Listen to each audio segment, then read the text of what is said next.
Right, hello, welcome back, ladies and gentlemen, family and friends. I know I promised that I will be back tomorrow, but my data ran out. It's surprising how these much shorter videos are now taking like 2-3 hours to upload. And that's just like draining down my data. So I'm just going to adjust and adapt. I know what to do. Basically, I think it's because certain people want to see it before they want to hear what's going on in this book before it goes out into the rest of the world.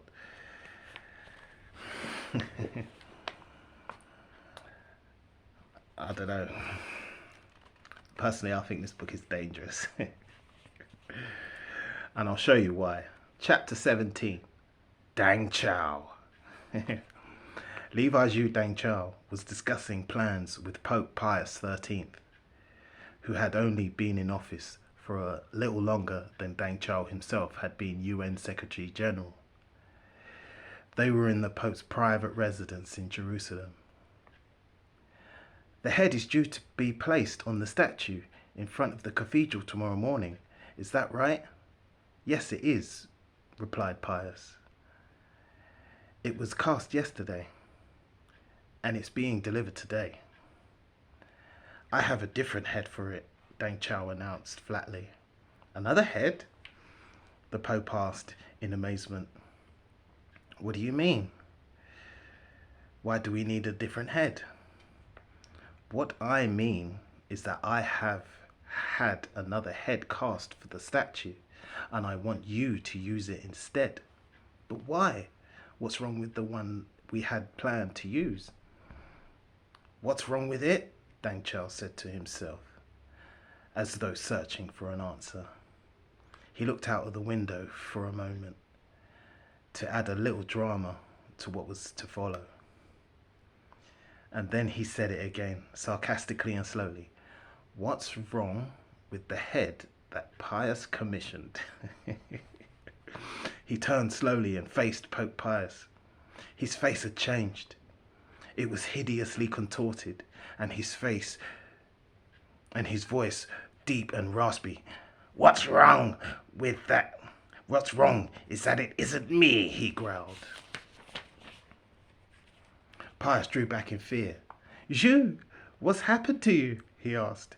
Your face. DANGCHAO relaxed, and his face returned to its usual handsome calmness. Do you like this one better? He asked. You scared me, said the Pope, relieved to see DANGCHAO return to normal. That was my intention, DANGCHAO replied. A lot of people trust me, Pius. You trust me, don't you? Pius nodded hesitantly, although he was not sure anymore. But I'd rather have you fear me, said DANGCHAO. I would rather have them all fear me, and they will, he added as an afterthought. Pius tried to swing things back to the original subject. What does this have to do with the statue of the Blessed Virgin, he asked. DANGCHAO spoke softly as though speaking to a child. It has everything to do with the statue, Pius. You see, it's not going to be a statue of the Blessed Virgin. It's going to be a statue of me. I don't know if that will be appropriate, the Pope replied. The church had no problems with making statues of saints, and DANGCHAO might one day be honoured as such, but this particular statue was to be one of the biggest the church have ever made, and it was only right that the Queen of Heaven should be the one honoured, and not the Secretary General of the United Nations, even if he was widely regarded as the greatest leader the world had ever known. Do you want to see my other face again? DANGCHAO asked once more, speaking down to the Pope as though threatening a child. You see, I'm not asking you. I'm telling you. You have your cathedral, as I promised, and you have your seat here in Jerusalem, but I expect to take my seat here too, as it will be as I say it should be. Then, just for a moment, the hideous face reappeared. There was a cold chill in the room, and Pope Pius was overcome with a sense of fear that was so real he could almost reach out and touch it. "Do you understand?" rumbled the creature that DANGCHAO had suddenly become. Yes, I understand," Pius said, trembling with fear. But he did not understand, and how would he ever explain it to the rest of the world? "You'll see," said DANGCHAO, when the question had been asked, and when he was back to his normal self. "They'll accept it, just as you have accepted it. They may not like it, but they'll accept it, and they'll accept a lot more before we're finished." DANGCHAO then proceeded to explain to the Pope what Pius's role was to be in the new regime. The chief purpose of religion has always been to enforce the legitimacy of ruling powers, DANGCHAO explained. And your role will be no different. The only thing that has changed in the present of this evolution is that I'm going to take off my mask. I'm tired of this hypocrisy. I want people to see me as I really am, and I want them to fear me. It was slowly dawning on Pius that he was talking face to face with the one they called the Antichrist. The church has always played down such things. They did not like to worry the superstitious masses, but now Pius was being confronted by the real thing, and he had not been adequately equipped to deal with such an experience.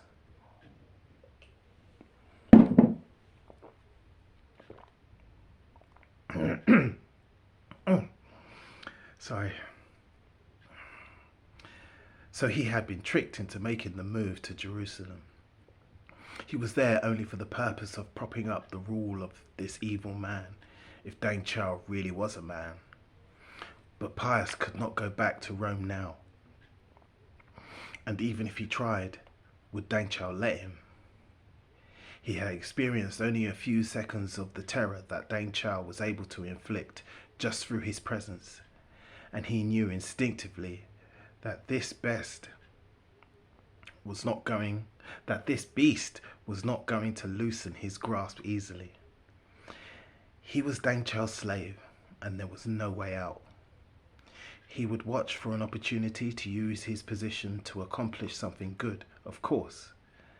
But for the time being, he had no choice. He must cooperate. The new head arrived for the statue, and Pius was further disturbed to see that it was DANGCHAO's hideous face and not the real one. Or was the hideous face his real one? DANGCHAO himself answered that question in another of his patient classes with Pius later that following day. "In order to get where I am today," he explained, "I have had to wear many masks, and all of them have at least appeared to be a good person. But I am not a good person. I am not a nice person. I don't want people to even think that I'm a nice person. I want them to fear me. I want to be able to control them. And I want to be able to do it without having to pretend to be nice. You see, Pius, that is the true test of power. Anyone can control people who trust them. But I want to be able to control people who fear me. You fear me, don't you? Control, money, power, sex, fame, ambition.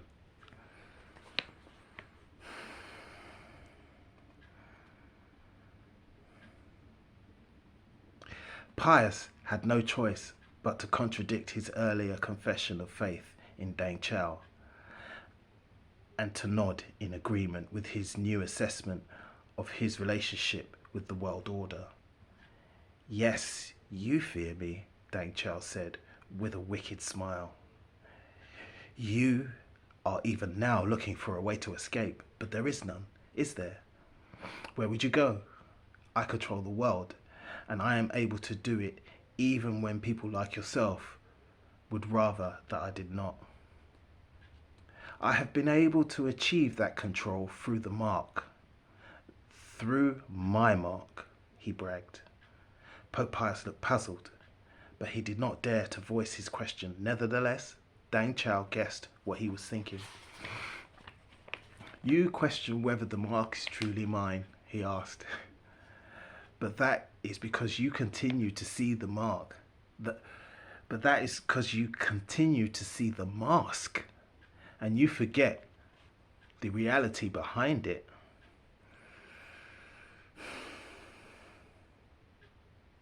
You ask whether the mark is truly mine, he asked. But that is because you continue to see the mask, and you forget the reality behind it. DANGCHAO's face is not my face, Pius. You have seen the real me. Do I look like DANGCHAO? Of course not. I merely took advantage of his body. Oh, he cooperated beautifully with me before he died, as you yourself and your predecessors before you have done so often over the years. But it was only after his untimely death that I took control of his body. But the mark, I have been working on that for a millennia. It is the symbol of mankind's dependence on me, and it is nearing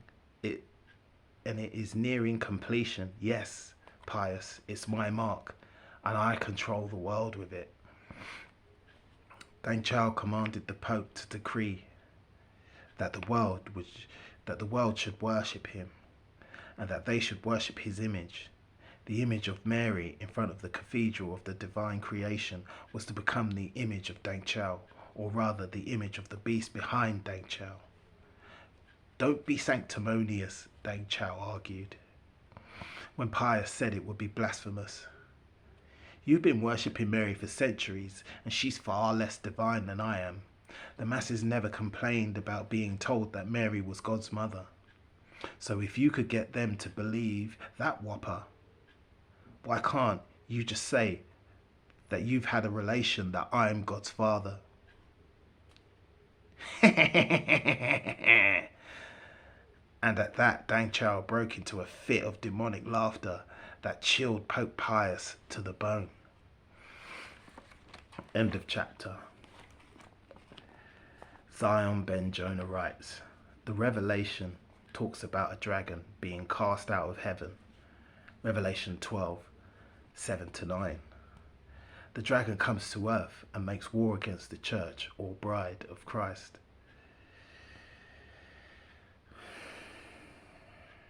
Read it for yourselves. It does not say war against the church. It says against believers.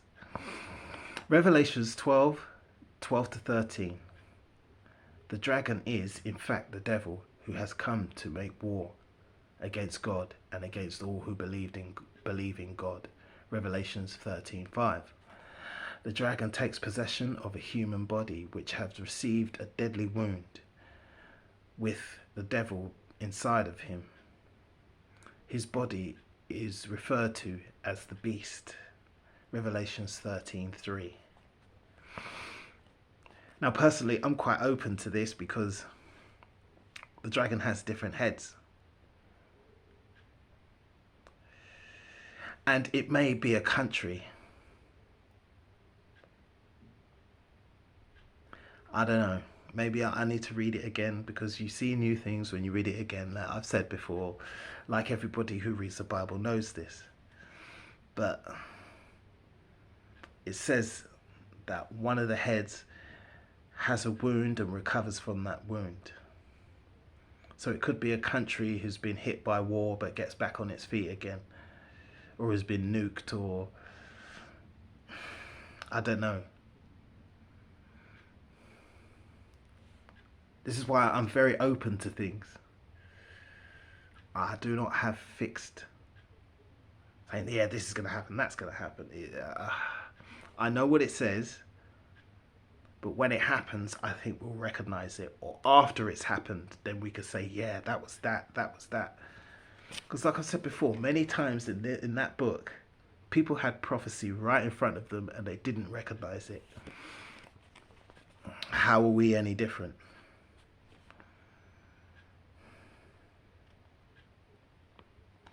The beast is also assisted by a false prophet, Revelation 16:13, who causes the whole world to worship the beast and to worship the image that he has made of him. Revelations 13:11-14. Just as there will be a counterfeit temple to parallel the spiritual temple that God occupies in the hearts of all true believers, there will also be a false prophet to rival the true prophets that God will send in the last days. This is why it's important to know who's who, and it's important to accept the truth. Because when you see the true believers, if you count yourself a true believer, there will also be a false prophet to rival the true prophets. So if you don't accept the true prophets, you're most likely to flock to the false prophet. So, like I said, the nations, Gentiles, you got a lot to think about. And, you know, we're waiting.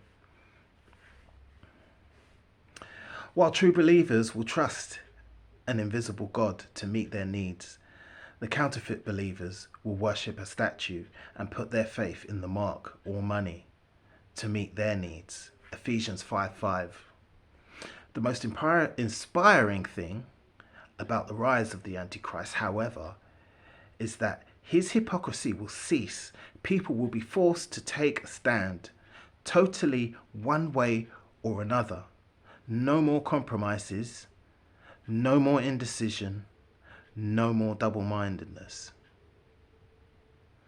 No more calling evil good and good evil. Hallelujah, praise Yah. Now, Ephesians 5:5 talks about, we went through this,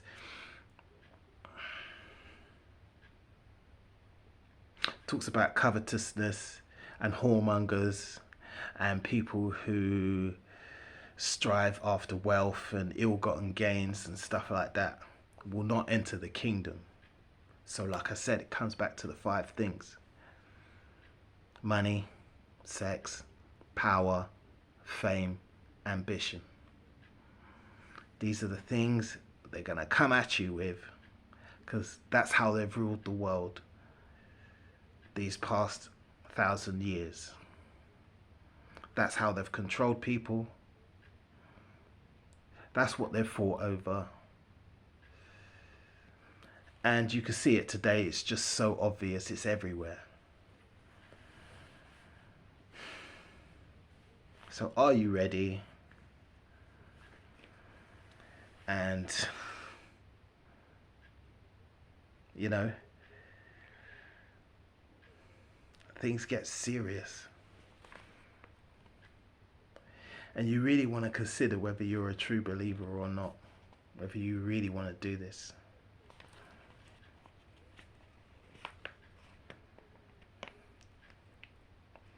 Are you reading that book? Are your prayers?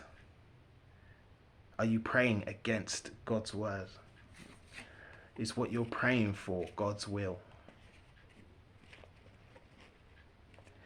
Are you still conforming to this world? Are you carrying on like everything's going to be okay? Because like we grew up in the West. We've never seen war. You know, war is something that happens over there. We are spoilt. Some of us more spoilt than others, but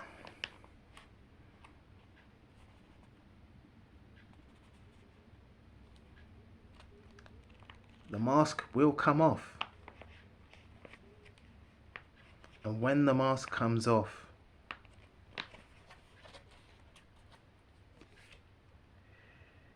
just as what's happened in the last couple of years, when the mask comes off, you're going to wonder, what do you have under your skin? What did you take?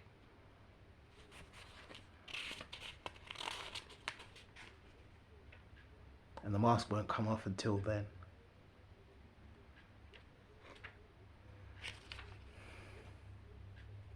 It's all in stages. It's all about fooling you. It's all about getting you to conform.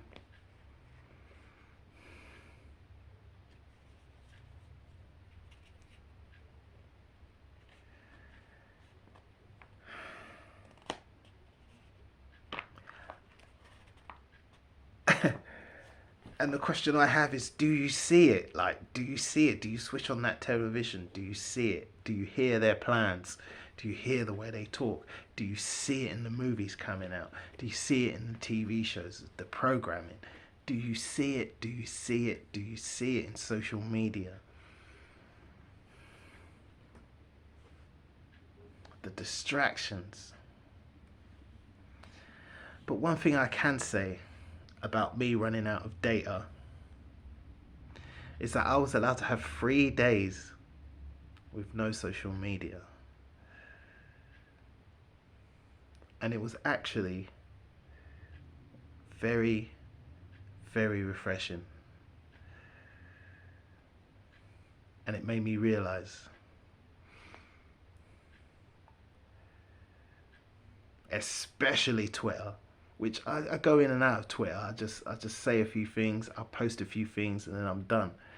But I read the attitudes, and I read everything, and I read everything, I read everything. Even though I know most of it, especially Twitter, is fake profiles, fake comments, mostly bots, and it's all to get you arguing on certain opinions, everybody putting their opinion in, and you get sucked in. You get sucked in. That's why I just in and out, in and out, in and out. Because it's more clickbait and more clickbait and more clickbait and more clickbait. And what's most of it about? It's either about race, or it's this battle of the sexes business, or it's about politics.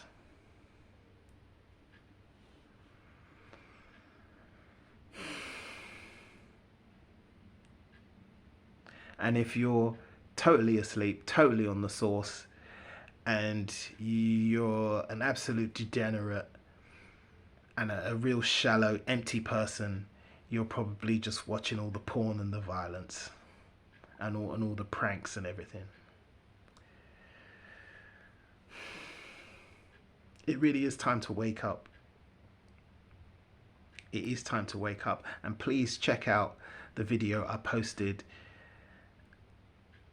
in my last community post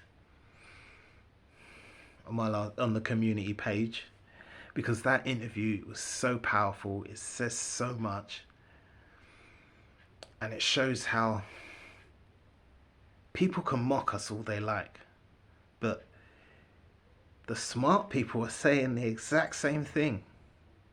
The smart ones who have been cancelled, the smart educated people have been cancelled for saying the exact same thing, but breaking it down, using the words and putting it into proper departments and using all the psychological jargon and professional terms. But they're saying the exact same thing, and they realize it, and they want to put a stop to it too.